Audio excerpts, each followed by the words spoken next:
All right, man. Well, let's dig into it. And I think one of the first things I want to talk about is because you have a lot of practice owners as clients. I mean, so you're in the healthcare space. I know you do other things, but you have some healthcare practice owners, and one of the things that seems to be, I don't know, a problem is the frequency of how often someone meets with their CPA and accounting team.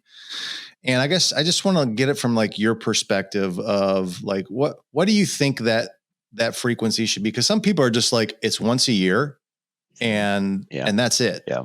And so I'll tell you that's like, not the answer, right? Thank you very much. I'm right. All right. Yes, you are. Because it's like, I'm just like, look, man, your financial situation's fluid. I mean, you got to make decisions, like, especially if you own a business, like every single day. And I just can't imagine like, all right, we'll just meet once a year and we're going to solve I'm going to have a list of questions a mile long. So what's your take on that? Well, and Eric, typically what clients will do or practice owners will do is they'll meet this time of year when it's already after the end of the year. Okay. And they're bringing their list of questions of things they should have done. Right. And they've got all their information and they want the accountant to just kind of magically put it all together and do the tax return.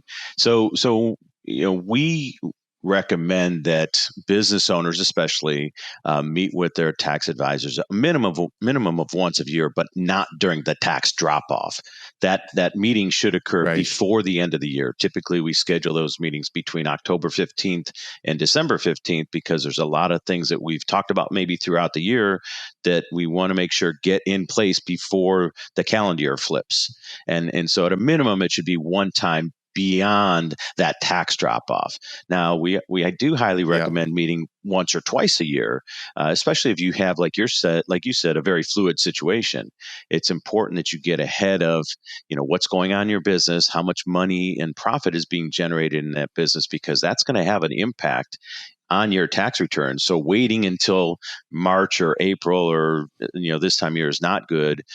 Sometimes waiting till December may not be the best. So we do recommend maybe a mid-year meeting where at least you're touching base, kind of seeing how things are tracking, doing some projections. And that way you can react to things that are going on in the business and not be surprised at the end of the year when the tax return is done. So a couple times a year, I think is very important.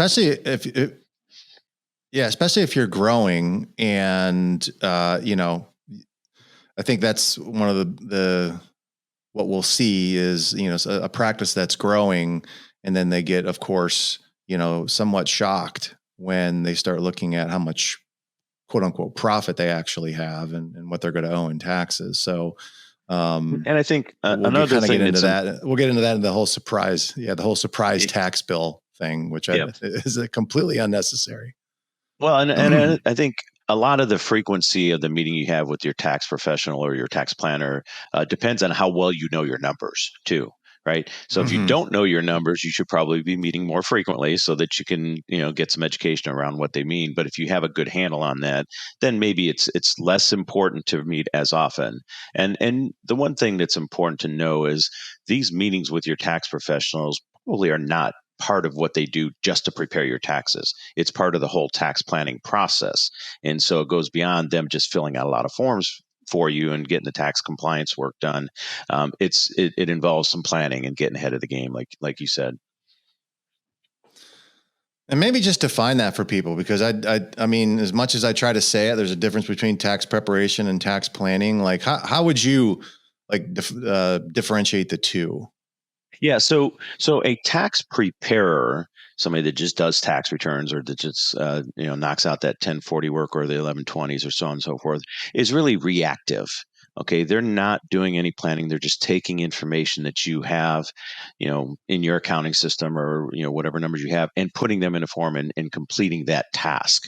A tax preparer is somebody that helps you interpret the numbers, helps you manage the numbers and get ahead of the game.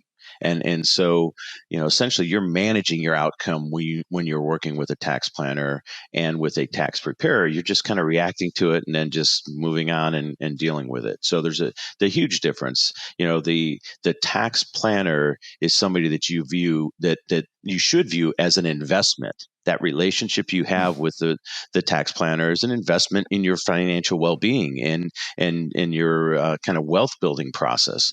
A tax preparer is really just an expense. It's somebody you're writing a check to get something done, and you're not really kind of doing much in the way of planning when you have that kind of a relationship with a person. So very important that you have somebody that knows and understands how to help you be tax efficient. Yes, for sure.